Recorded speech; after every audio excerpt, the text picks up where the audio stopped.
Welcome to Scary Stories, the channel that tells you scary stories. Welcome to Scary Stories NYC's Friday the 13th Good Luck Special. I'm your old pal Bigfoot. Did you know it's bad luck to skip this episode? I just made that up, but that doesn't mean it's not true. We've got a weird mix of a full hour of Dogman and cryptid encounters in this episode, all taken from bad luck stories told by hard luck storytellers. And what would be a better way to start the proceedings than to present an all-new scary story entitled The Friday the 13th Dogman. Dear Scary Stories NYC, when I was in high school, I had a good friend we can call Asher, who was incredibly superstitious. He believed in every old tale and myth, and so they were real to him. If he went in a haunted house, he always felt like he was being touched by someone.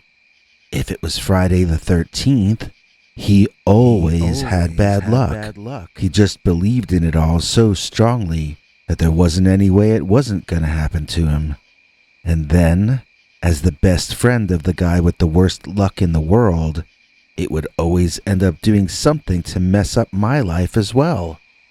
One time, I lost a girlfriend as a result of Asher's bad luck. Finally, as Friday the 13th approached again on the calendar, I was put in a situation where I felt I had to make a hard decision. That decision ironically created such bad luck for me that I came face to face with the Friday the 13th Dogman. I felt really bad about it, but I sat down with Asher and told him I wanted to avoid him at school for the entirety of Friday the 13th. He was very hurt, saying he needed me on that day more than ever. I reminded him that I had never done anything to save him from bad luck, but he had caused me to get knocked into a fountain on one Friday the 13th, and to lose a quarter down in the sewer another time. Asher cried foul since the incident with the quarter had happened almost a decade prior, but I said that only proved how long I'd been getting punished by his intense belief in superstitions. He asked me if he was wrong to believe in them. Why did they always come true? I felt like I couldn't get through to him, so I just made plans to see him on Saturday and told him I would be avoiding him for the 24 hours of Friday the 13th. I got up early that day to walk to school so that I could avoid seeing Asher on the bus. I ate lunch outside by myself to avoid him at lunch. The day went peacefully, without event or drama or bad luck of any kind. On the way home, I started to walk again, but I saw behind me that Asher had the same idea. He was going to try to walk home with me. That would be even worse than riding the bus home with him. I ducked behind a mailbox hoping he hadn't seen me, then thought quickly for an idea, looking around to think about my available options. There was a forest to my right, or actually there was an empty and overgrown lot to my right with a bunch of young 5 to 7 foot tall oak trees in it, and beyond that lot was an oaken forest. I tried to visualize in my mind where the forest led up to, what other area I could cut to through there without being seen by Asher. I really couldn't visualize where it led to, as that was to my right, and I went to the left on my way home. I guess you can tell I wasn't overly interested in geography in those days. Making a spur-of-the-moment decision, I dove into the woods and tried to make good time, ducking under branches and hopping over tall roots. I knew the forest would be taking me out of my way, but if I got to wherever it was faster, I'd be wasting less of my time. Not sure if that makes sense, but I was jogging and running and jumping and doing a broken field run through those woods on that day. and soon the skies grew dark. It was a surreal feeling to be in those strange woods I'd never gone into before, and to have the sky go so dark. I looked at my watch and was relieved to see it hadn't gotten late and I hadn't just experienced missing time. The sound of thunder in the distance confirmed my theory that I was going to get rained on, and soon. That stopped me in my tracks right there. If I was going to be rained on, did I want it to be while I was running through this small wilderness in the mud? Or did I want to get back to civilization? I wasn't sure of the answer to that as I looked around and around and around, and I realized I couldn't see the street from where I was, and I wasn't sure where I actually was. The sky lit up, and thunder followed immediately, indicating that blast had occurred very nearby. It hurt my ears how loud the thunder was, and my knees were shaky and suddenly hard to walk on. Pick a direction and run in it, is what I heard my internal voice saying, so I just ran in the general direction of forward. My heart was beating in my chest, and I felt a strange sense of panic overtaking me. I tried to breathe regularly as I ran, but found myself unaccountably nervous. Maybe the close proximity of the lightning blast had shaken me up and put the fear of God in me. I don't know, but I was rattled, and I wanted desperately to get out of those woods and back in a neighborhood that I recognized. I guess I got kind of wrapped up in my stress and self-pity a bit too much. I was so absorbed in worrying about being lost in the woods that I failed to recognize actual danger when it came up and looked me in the face. There, to my front and right, was a dog. It was a big dog, but I was so deep in my mental acrobatics about how to get home without encountering my best friend that I wasn't bothered by the size of the beast in the slightest. I think I said something to it like, "Hi, puppy," and gave it a little wave. The problem was that the dog didn't return my friendliness in kind. That dog adopted a kind of a more defensive posture, and it started to make weird little sounds. I couldn't tell if the sounds were playful or aggressive, so I stopped and just looked at the dog. That's when I noticed that it really was big. It was one of those dogs my mother used to say was actually a pony. It wasn't wagging its tail, but for some reason I decided to try being friendly one more time. I took a step forward with a smile on my face, and that dog sat down and erupted in a loud howling. It began moving its front paws up and down in an impatient and frantic way, and then sprang up into the air until it was balancing on its hind legs and standing there just as a man would. Once fully upright, the creature took on a different kind of an appearance to me, if that makes sense. Its face hung differently. It seemed more intelligent. Its eyes exhibited an intense sort of shine or glow, and it just emanated this vibe of having come from another place or time. It was as though this thing were from the caveman era or maybe from another reality or dimension. I still was consciously thinking that I was viewing a dog that had reared up in a defensive posture, but subconsciously, I think I was already picking up clues that this might not be a normal animal encounter. It looked like something I might have seen in a Dungeon Master's Guide or something like that. I'm not being very descriptive.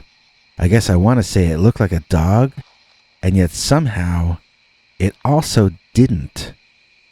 It had dark and curly fur all over. Its ears stood up but flopped at the very ends. Its snout was long like an anteater, It held its front paws out and displayed its claws on the paws, making them spread open as wide as it could. I assumed this upright stance and posture was only done to frighten me, and I would say it worked pretty well. I took a step away off the path to my left. Then I took another. I was hoping to get away slowly enough that the dog would calm down and return to all fours or a sitting position. Instead, that dog did something I never would have expected. It started walking toward me on its hind legs. This was not your ordinary run-of-the-mill dog. This was a dog man. I turned around and took off into the forest, off the path and away from the creature I had mistaken for an ordinary canine. The animal I had called Puppy was now growling and chasing me through this dense patch of woods. I had the advantage of being smaller. I could duck through little spaces in the vegetation while the dogman was so huge and so committed to remaining up on its hind legs that it had to power through the tight-packed foliage and trees. My eyes caught glare off some object past the trees, forward and to my left, so I headed in that direction to the best of my ability. I could no longer hear the dogman behind me, but I didn't slow down at all. The sooner I had concrete under my sneakers, the better. Well, as soon as I did get back on the sidewalk, those dark skies opened, and it felt like the heavens poured half an ocean on my head as I walked home that afternoon. I got a pretty bad cold, which ruined my weekend, but wasn't so bad that I didn't have to go to school on Monday. Asher was so unhappy with me that we didn't speak again until Tuesday. On Wednesday, I told him of my adventure in the woods. He said he saw me running into the forest from behind the mailbox on that day and decided to take the bus home after all. Then, he claimed he won $6 in a poker game on the bus, and it was a really lucky day for him. I later confirmed from the kids whose $6 he won that this was actually a true story. So, in other words, my unlucky and superstitious friend brought me bad luck on Friday the 13th for years, and the one time I avoided him on that day, he got lucky and won money.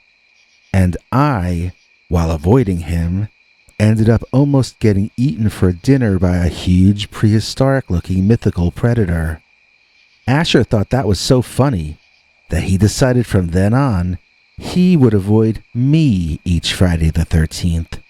He still does to this day. And every time now, he has great luck, while something awful will tend to usually happen to me on the same day. But, so far at least, nothing has ever happened again so unlucky as the time I ran into the Friday the 13th Dogman. Don't go away, we've got a story of a dogman up in the Northeast, told by none other than me, coming up right after this. I'd like to take a moment to say that if you have a scary story you'd like to tell us here, you can write Peter at peterbernard.com, or you can call our new Scary Stories hotline number and leave it to us in the form of a voicemail message. It's easy to remember. 804-LESCARY. That's 804-LESCARY, or 804-537-2279. Today we've got a dogman story told to me personally by a girl I met at one of Gary Summers' Northeast Comic-Cons. I have no idea if she was being serious or if she was pulling Bigfoot's leg, but in either case, she told me I could adapt the story for my show. She asked me not to reveal her identity, but this is a story this young woman called the Dogman of Boxborough, Massachusetts. So, I was at Gary's convention and I was sitting behind my table with scary stories books for sale on it, and this young woman came by and looked at my stuff. She was asking about what I do, and I told her about this YouTube channel and how Dogman is currently the most popular monster. Then, out of the blue, she turned to me and asked, "You know the French people called all the natives who lived in this area the wolf people, right?" I did not know that. If you look at a map of Boxborough where the conventions are held, you can see it's a tiny place. The population is officially listed as under 5,000. But as Neil the driver says, the population of Boxborough depends on how many people are staying at the hotel that week. As you can see with your own eyes, the town is basically the hotel and the infamous Wolf Swamp, which I suppose was named after the wolf people or Nipmuc tribe that used to live here. She told me that the Nipmuc people tell stories of two great spirits that inhabit that forest. One, called Nikomo, is benevolent to humans. The other, called Habamak, hates us and must be avoided. Habamak is kind of the boogeyman of this area. He can appear in any form he likes, so he's sort of the equivalent of the devil or the great god Pan. He can appear as lost loved ones, he can appear as your enemy, and he can appear as any kind of monster he feels like. If he has you in his sights, you'd better run, for if he catches you, only Nikomo could possibly save you. I found all of this very interesting, and I took notes to Google later. According to the internet, she seems to be basically right. I asked her what this had to do with Dogman, though, and she walked behind my table, pulled up a chair, and sat down to tell me her story, which she claimed happened to her personally. This young lady said she and her family and friends were having a Nikomo just after last Christmas. I didn't understand what that meant. She said a Nikomo was a kind of a celebration, and they were having it out at her friend's summer home in the winter in the forest. They were celebrating the winter and that they were all safe and warm. Celebrations of this kind are named after Nikomo, the protector of hunters and other humans when they're in the forest. Nikomo is also the equivalent of what we call the Christmas spirit. So people collect warm clothing and food to give to the poor in the name of Nikomo every year. The woman told me she had a fight with a boy she was dating back then, and she decided to wander off into the woods and get some alone time to calm down.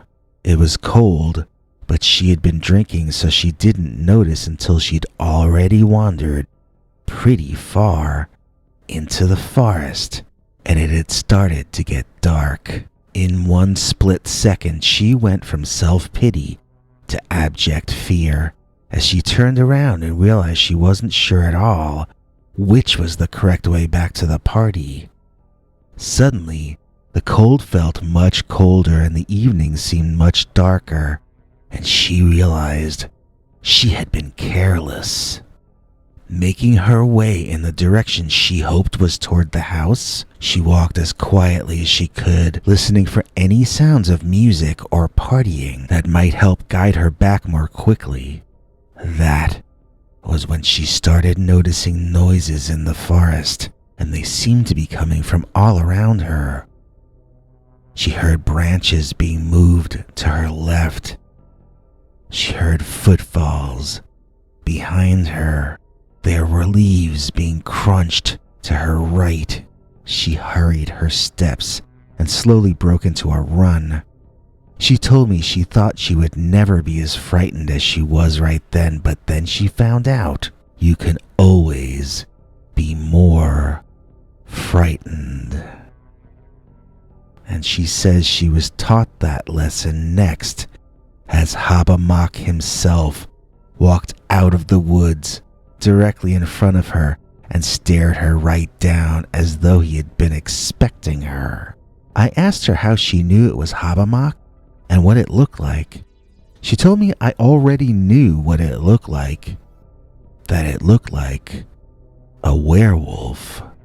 I asked her again how she knew it was Habermas, and she told me those are Habermas woods.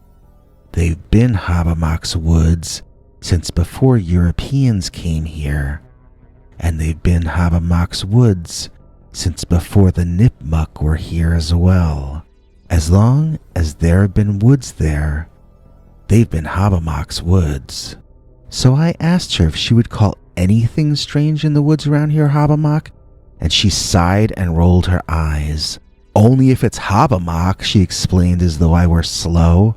So I asked her to tell me exactly what it looked like, and after saying it looked like Habermas a few times, I asked her to explain what Habermas looks like. That led to another round of her explaining that Habermas looks like whatever Habermas wants to look like, and then finally she relented the semantic arguments and explained the details of the vision before her on that day in the woods. It was tall, she began. It had broad shoulders and in many ways resembled a man, but it was not a man. Pressing her to continue, she described long ears like a hare, which surprised me. She said it had a dog-like face and snout, but the teeth were too large. It did drool, but not in the way a normal dog does. Its tongue did not hang out. It just salivated as though it were very hungry. Its gaze was unnerving, and it felt like a personal offense any time his eyes looked at any part of her. That was interesting. I'd never heard any description like that before. So, the fur was dark, but she didn't remember any details about it. This was a fur-covered male humanoid larger than a human, although I never got her to make an estimate in the numbers as to its height. The expression on its face was emotionally upsetting to her, and I asked her to explain what she meant by that in greater detail. She said that the eyes were cruel and sadistic, and she could tell it was thinking about doing horrible things just to entertain itself. She cried for the lack of empathy and the separation from life and goodness that the thing must be experiencing. And she cried for all the pain it was perpetuating in its emptiness. She told me her fear gave way to acceptance that she was going to die, but instead of hatred toward her killer, she felt pity and remorse. She wished more than anything that she could help the dog-headed man thing to experience love and kindness just once in its life, so that maybe it wouldn't need to hurt anyone else after her. She couldn't think of any way to bring joy to that monster before it ended her permanently, so she just wept for him, and she wept for herself, and she wept for the world. It was those tears, she said, that saved her. Out of the forest came another creature, this one colored in silver fur with a wolf head. It was also bipedal like the monster blocking her path. Wait, I stopped her. You were about to get eaten by a dogman when another dogman came upon the two of you? No, she explained, getting annoyed at my difficulty in following her narrative. Habermas was about to eat me. Then Nikomo came to protect me, summoned by my tears. Now it was my turn to roll my eyes, but she continued, saying that the silver man-beast leaped at the Habermas dogman, tackling him sort of like in American football. The two rolled on the ground in a fierce battle, both of them seeming to be trying to tear the other apart. She said it was the most vicious fight she'd ever seen, and she had seen some fights in her time. I took her word for it and asked her what happened next. She said that when the fight moved away from her path, she ran past the two fighting monster forms and was shocked to discover the party just past the next row of trees. I laughed. So you were right by the house the whole time? No, she corrected me. There was no way I was that close. It was Nakomo who guided me back home. If he hadn't, I surely would have been lost in those woods forever, and I'd never have told you this story. So if you use it on your show, remember to say thank you to Nakomo. Well, now I am doing this story on the show, so thank you, Nakomo. I just want to break in with a little announcement.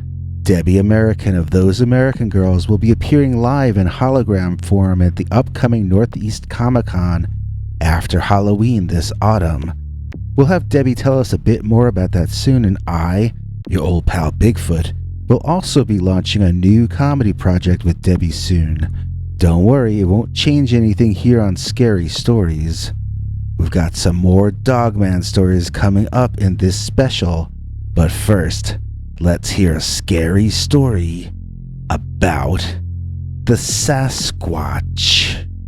It's the tale we like to call Bigfoot Broke Up My Family. Dear Scary Stories NYC.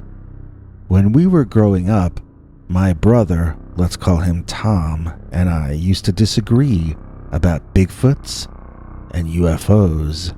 He believed in Bigfoot, which made me think he was bonkers, and I believed in UFOs from outer space, which made him think I was the crazy one. Still, in spite of our differences, we always got along and were best friends. This all was altered irrevocably, however, after I saw something that changed my mind about Bigfoot. The result was that Sasquatch made my brother disown me. If you've spent any time looking into strange subjects out there in the world, you'll find that people who believe in one phenomenon often severely disagree with those who believe in others. For instance, the people who think Bigfoot is real often think Dogman is fake. The people who think UFOs are made by government or corporate interests oppose those who think they are interdimensional, and those people are opposed by those who think aliens from other planets are piloting nuts and bolts spacecraft around in our airways. The same was true as my brother and I grew up in the 1970s and 1980s. Neither of us had ever seen anything stranger than our Uncle Lou, who was about as strange as an uncle could be without actually being paranormal. Yet even though neither of us had any proof that the field we believed in was real, we defended it to the dying breath, often raising our voices and throwing things to make our points. When I reached my mid-20s, I had begun to understand the concept of building a case on strong evidence or supporting arguments, and I had started noticing flaws in my own philosophies. I think I had started evolving into more of a realist, yet at the same time, less of a materialist. To be clear, my philosophies moved to the background and I became more about just observing my surroundings in hopes of understanding better, and less about me looking for facts that would support my predetermined ideas. I feel less and less certain of materialism every year, although my reasons for doubting it are founded more on genuine evidence and real-life observation. If science says that all matter is an illusion created by our consciousness interacting with energy, then why do so many scientists still claim to be materialists? And so it was that one day I drove out to help my friend whose car battery had died. She called me and gave me her GPS coordinates, and I sped out there to save her as her knight with shining jumper cables. I found my friend, let's call her Betty, on the side of the road, locked inside her car. I got out and went over to her driver's window, and she told me we'd better whisper. She seemed very nervous, and I wondered if she was okay. At first, she seemed reluctant to explain to me why I should be whispering, but eventually, I coaxed it out of her that the entire time she'd been stuck there, she'd been aware that someone was watching her from the bushes. That sent a bolt of fear through my heart, as I am not very good at self-defense and had no weapons with me or in my car at all. I searched the woods with my eyes, but the sun was nearly all the way down, and the streetlights on the highway had not yet come on. I asked her to pull the hood and I'd do the jumper thing as quickly as I could so we could get out of there, wearing my giant old safety gloves which I had inherited from my dad. I hooked up the cables. Positive red to her red, black on hers to metal on mine. I told her to chill, and I turned my engine on. I couldn't remember how long I was going to need to run it, but I figured it was going to have to be at least 1 minute or two. I was sitting in my driver's seat, with one leg out the open car door. I was going to call Betty on her cell phone to make sure she was keeping calm while we were waiting for her battery to charge, but I saw with a glance that she was using her phone to take pictures of the woods. She was shooting through her windshield or through the passenger seat window, so I was certain she was not getting much except grainy shadows. But I stood up, looking over my car roof toward the trees, trying to see if I could make out anything that looked like a person staring in our direction. I saw nothing and was genuinely worried about Betty. This was not like her to let her car battery get run down. It was not like her to be acting so paranoid. She was behaving out of character, and I really didn't think there was a prowler in those woods at all. At least, my conscious mind didn't think so. My subconscious still felt just as scared as before. I got out of the car and walked around to knock on her window and talk for a while longer, but before I could get to Betty, I saw movement in those woods, and I froze like a statue. There, in amongst the leaves and trees, was a large figure. I immediately interpreted it as a man just because of its height. This was someone a lot taller than I was. My knees shook. I glanced at Betty in the car, and she was shooting her photos in the completely wrong direction. She wasn't even seeing what I was seeing. Maybe there were more than one of them. Maybe we were both seeing different tall men.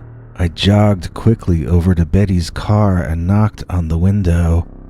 She rolled her window down slightly and was talking excitedly about something, probably the tall man in the woods. I interrupted her and suggested she try her engine and see if it was charged yet. As she began trying the ignition, I saw the tall figure I had been aware of take a step out of the woods, and I gasped in horror. This was the most frightening looking humanoid figure one can imagine seeing. It genuinely appeared like something from an old scary movie.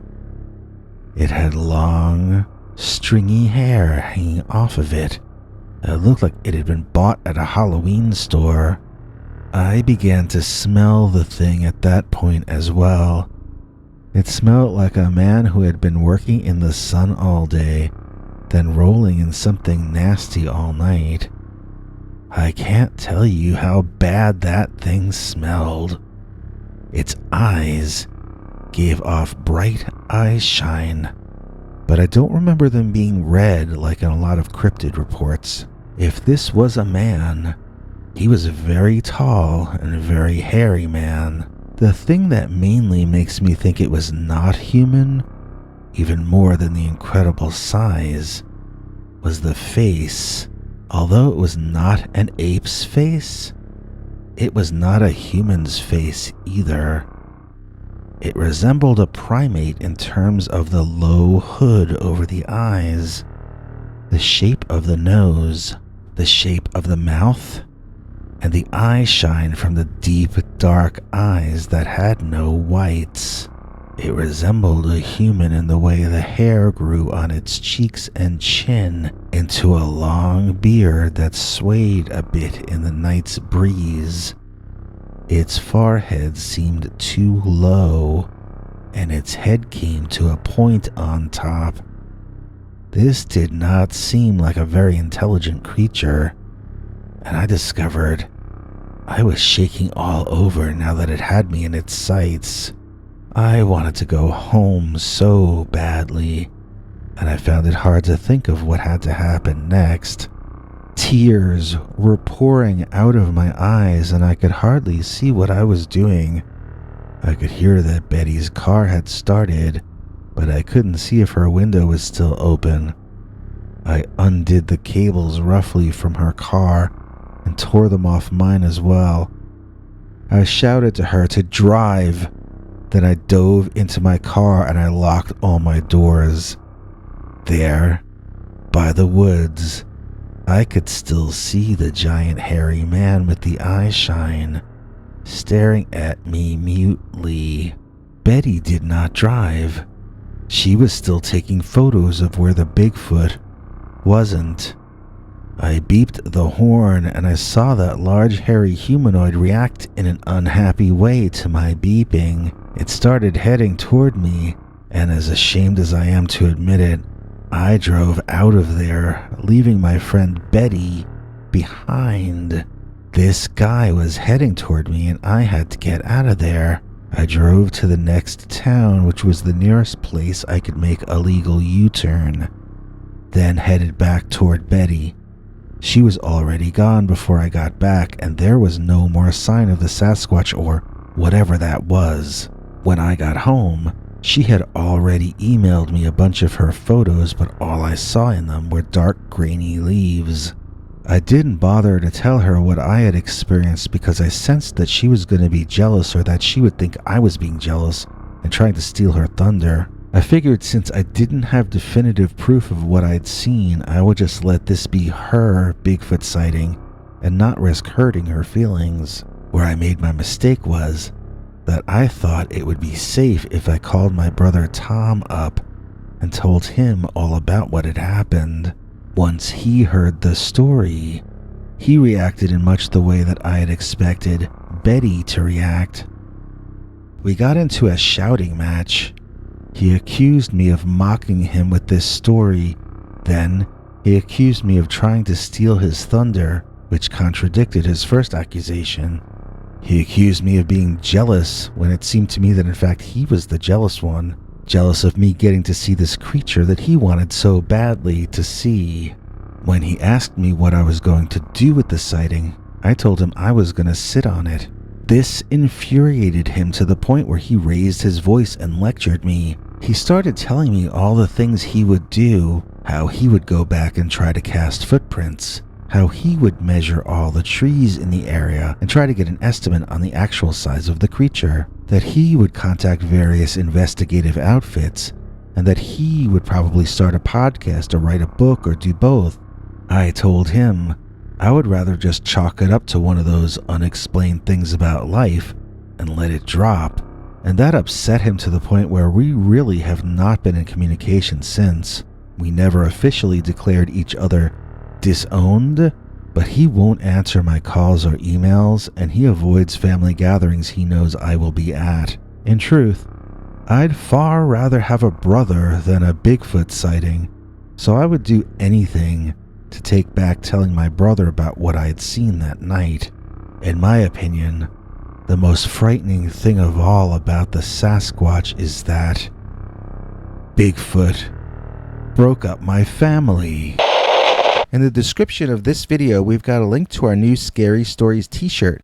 It's our classic skull logo, and it says Scary Stories underneath in the Kaiju Monster font. It comes in black and also black and other dark colors, such as black. Good for ladies or gentlemen, hoodies too, whatever you need. Oh, I also should plug the new Those American Girls album. It's got Madeline Starr on it and Patricia Howdigi and Colleen Great, and all the songs are written by Those American Girls. This one has no cover tracks on it. The title is Those American Girls Turn Off the TV, and you can get it from the link or links in the description. May Day Dogman, as told to and read by Peter Bernard. Dear Scary Stories, this story takes place on May Day and is a true story that happened to my parents. If you decide to use it, please run it around May the 1st. Thanks. May Day is here again. What does that mean? Google it and you'll be told that May Day is an international distress signal created in the 1920s and formally adapted worldwide in the 1940s. The internet will also insist vigorously that it has nothing to do with the month of May, but is a reference to the French way of asking for help, May Day, which sounds like Mayday. If you try to read further, you might find references to the ancient pagan holiday of Beltane, which happened on the 1st of May, a holiday of rejuvenation. Third, and usually buried way down the list, you'll find that May Day was actually the day when American workers put their foot down and demanded an 8-hour workday. Before that, you had to work 10, 12, 16 hours in dangerous conditions. Children were expected to work full-time to earn their keep.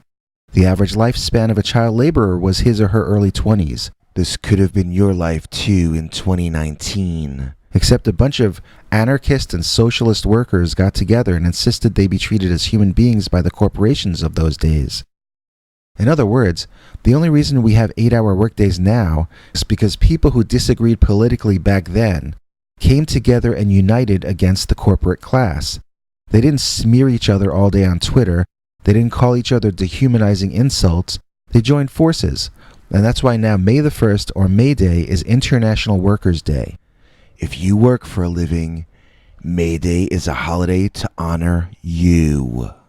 My mother was an anarchist and my father was a communist. They both worked for Nabisco, the National Biscuit Company, and they both took May Day off every year in honor of workers everywhere, and also to have their first picnic of the spring. The one year when Mom was expecting me, 1964, they drove up to Bear Mountain to picnic, and that's when all three of us almost had our lives taken away by the Dogman.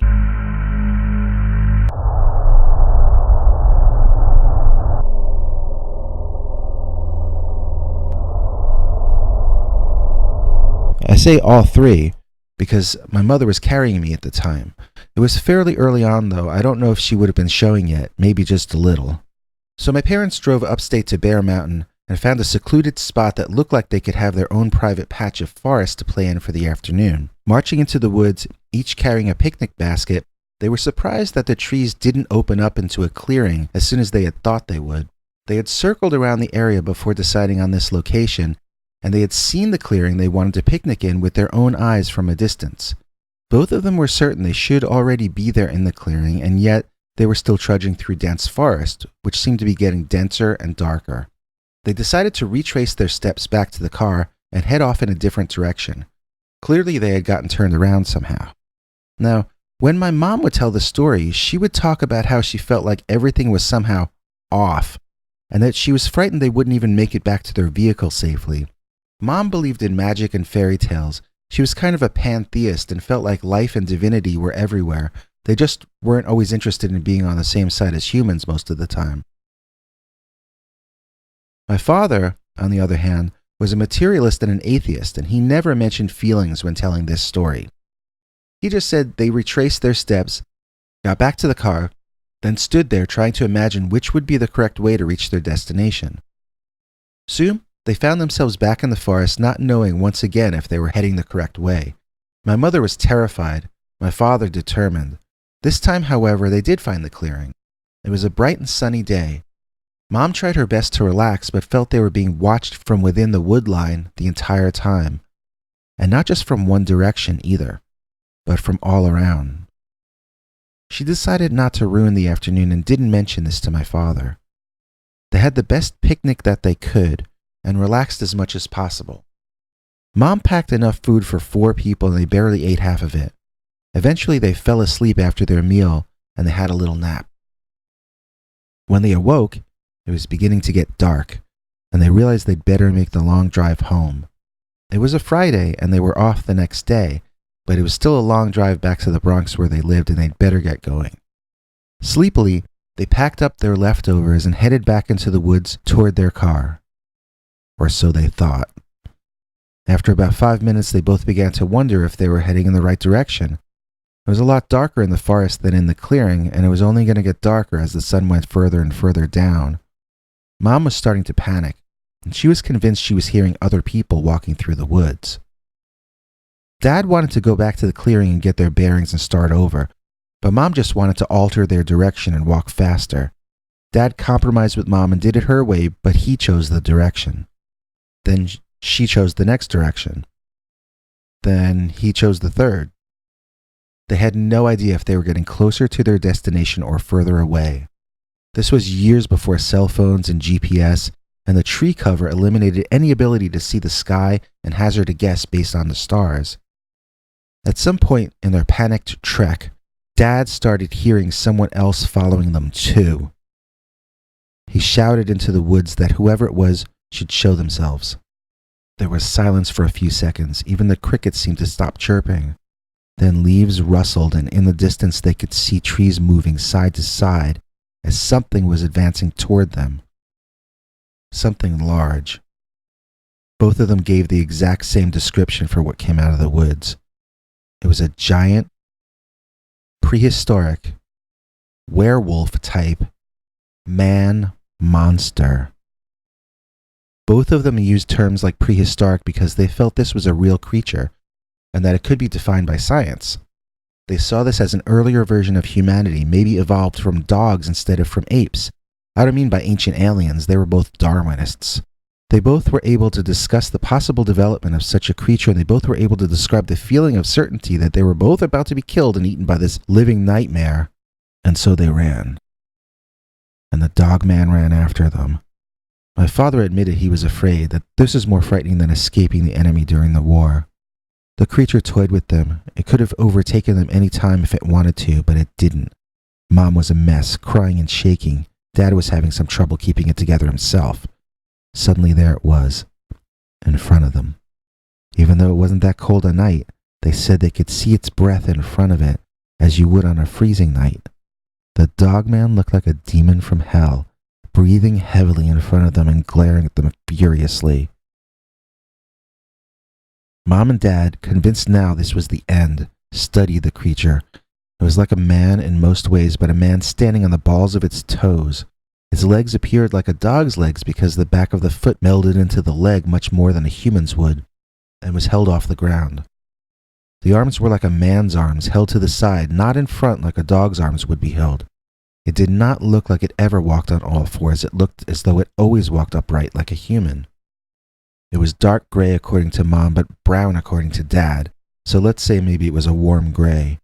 Neither of them mentioned the color of its eyes. They mentioned the intensity of them, staring at them intently like they were under a microscope. Then Dad said that Mom did something remarkably brave. Mom said she didn't even remember this part of the story at all. Apparently she walked forward, slowly, toward the Dogman. Then, bending down slowly before him, she placed her picnic basket on the ground in front of him. Then she got up slowly and walked backwards and resumed her place next to her husband. Dad says the Dogman now looked at him expectantly, and he repeated the procedure, handing over his lunch to the big bully, then walking backward and waiting to see what happened next. According to Dad, the Dogman picked up both baskets in one huge paw or hand, then stepped aside as though allowing them to pass. Dad said he had no desire to walk past that monster, but he could see that the creature wanted him to. He grabbed Mom's hand, and the two of them walked slowly, carefully, past the huge hairy dog monster who continued to glare at them and growl lightly as they passed him.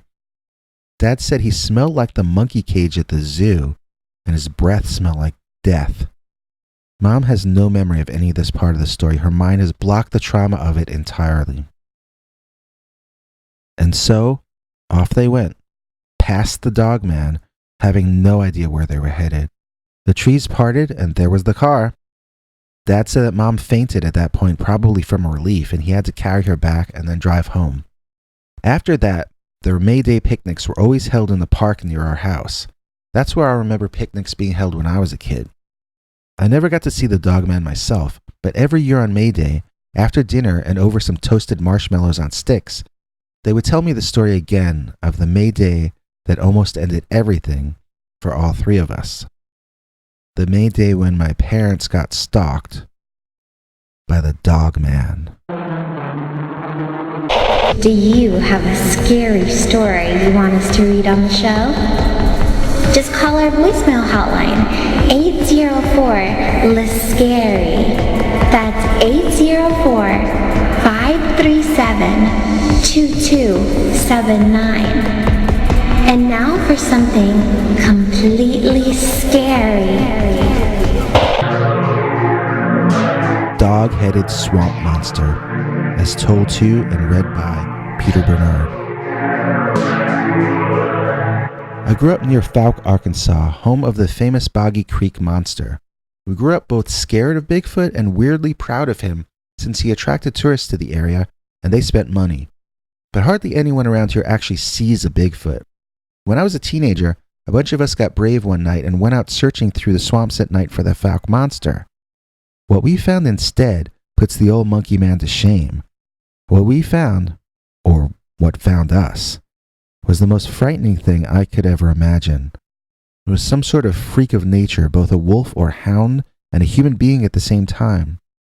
I still to this day have never seen Bigfoot, but I almost got my life ended by a swamp-dwelling dogman, the thing my friends and I called the dog-headed swamp monster.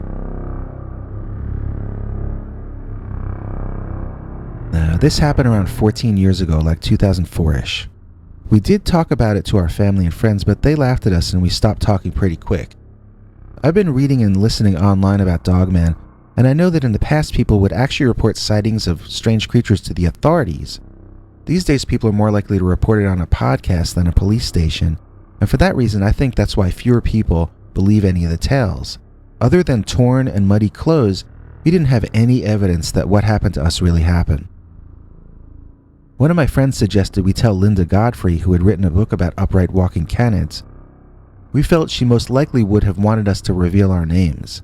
If we did that, our families would wring our necks. So for these reasons, hardly anyone has heard the story I'm about to tell you.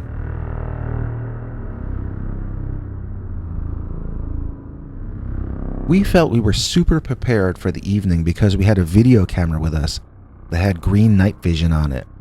We were so certain we were going to return from Boggy Creek with actual footage of the Fouke monster that we were celebrating on the way there. By the time we climbed on my buddy's raft and started poling our way deeper into the swamp, we were in full-on party mode. We were having a hard time not falling off the raft even before seeing anything scary. Now, there's a place in the Ouachita National Forest where Lake Ouachita and the Ouachita River sort of meet, and you're never really sure if you're in one or the other, or a tributary of either. So that's the best I can tell you about exactly where this took place. I was not on the deciding committee, I was just sort of one of the guys along for the ride because I had a video camera. The main mastermind behind this genius excursion told us we had to be quiet from now on or we'd scare the creature off before we even got close to it. So we turned off anything making sound and turned off all the lights and tried to be as quiet as possible, hoping to catch the Boggy Creek monster by surprise. The swamp was really loud, with crickets, frogs, owls, and anything else that lived by night all at full blast. I found this frightening, but I should have found it soothing. Why? Because if the smaller animals are being noisy, it means they don't sense any predators in the area. We all learned that lesson shortly when that exact thing happened. It got really quiet. Spooky quiet. We couldn't hear anything but the water lapping at the sides of the raft and our own breathing. "So quiet," someone said, and someone else immediately shushed them. It took hours for the next few seconds to go by, all of us becoming unnaturally frightened. Another thing is, it started to smell really bad, like garbage or something. "Let's go," I whispered. I was shushed, but at the same time someone else agreed with me. and grabbed a pole to start pushing us back where we came. "Just be quiet," said our self-declared leader. "We've come so close. Get your camera ready and start shooting at everything that happens until you run out of space." So we all stood there. After a few minutes, fearless leader and another guy grabbed poles and prepared themselves to push us deeper, further into the depths of the swamp. That's when we all heard a growling coming from somewhere in front of us and slightly to the right.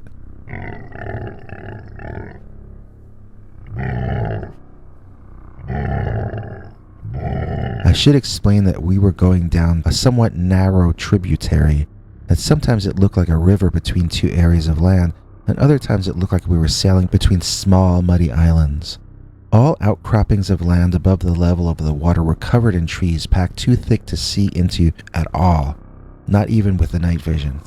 I had been zoomed in, looking around, and all I was getting footage of was trees. I was the only one with a camera. This is 2004, and I think our phones might have taken photos. I'm not sure, maybe not even that. I don't even know if we all had cell phones. It's amazing how much things can change in under 20 years. Anyway, there we were, stuck in 2004, unable to get to our iPhones and Androids here in 2018, depending on me to get the video with my little handheld Canon or Sony digital video camera. I heard my friend screaming and looked to see where he was looking. I focused my eyes on the camcorder on the most incredible thing that I have ever seen. It was a dog's head. Just its head. And it was floating on top of the water. Kind of like a very large German shepherd dog with dark fur. My blood ran cold. It was such a freakish thing to see. Its tongue was not hanging out, and it was not panting, so I couldn't tell if it was alive or what. Then it started floating, slowly at first, then with increasing speed, toward our raft. It was the most unsettling thing I can ever imagine seeing. At the moment, I wondered if it were some kind of ghost dog or disembodied head of a dog haunting this area. Then I thought it might be a crazed local pulling a trick on us. I had no idea what to do, and bedlam was breaking out on the raft with everyone cursing and literally rocking the boat. When the floating dog head rose up, and we all screamed in unison like little kids in a kindergarten class. It was not a disembodied head. It was connected to the body of the hugest, most muscular, and smelliest man I have ever encountered. I saw it from the tips of its dog ears on top of its head down to where the navel would have been if it were human. It was entirely covered in long, dark, wet, smelly hair that had little things stuck in it all over. I literally gagged from the odor of this guy. I was pretty sure that had to be a dog mask on the body of a weightlifter wearing a ghillie suit when the dog-headed man screamed at us. A few of us jumped off the raft and swam to shore right on the spot. I stayed as steady as I could and kept filming the guy. He grabbed the edge of the raft, and even though I think there must still have been 3 or 4 of us on top of the thing, he easily tilted it up and spilled us into the water. I don't know how to swim, or I didn't back then, so I panicked. I just wanted to keep my head above water and make it to dry land. Once I achieved that small feat, I wanted to run. But then I remembered the video camera. I must have dropped it in the water. I looked back and I couldn't really see much in the darkness except my buddies fleeing in all directions and the dogman standing waist deep in the water. He turned and looked directly at me, and I swear that dogman grinned at me, or he bared his teeth maybe. Either way, I gave up on that camera and I hightailed it into the woods. I was convinced that either he was following me or that there were other dogmen throughout the area because I could hear people all around me running.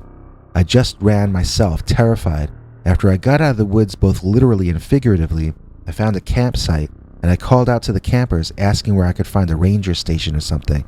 They gave me directions. The rest of the story is boring. None of the guys really stayed friends with each other after that. Everyone was mad at me for losing the video, which was the only thing that would have made what happened worthwhile. We had all seen each other at our worst and most frightened and cowardly. We all knew that none of us were Batman, and we could never feel cool or manly in the presence of each other ever again. We got turned from brave young men to crying little brats by the dog-headed swamp monster of Washita River. If you enjoyed this, please click like or consider subscribing. Remember to click the bell icon or you won't get notifications. If you want to listen to Bigfoot's secret uncensored story each Sunday, just go to peterbernard.com and become a paid subscriber. See you tomorrow. Same dog time, same dog channel.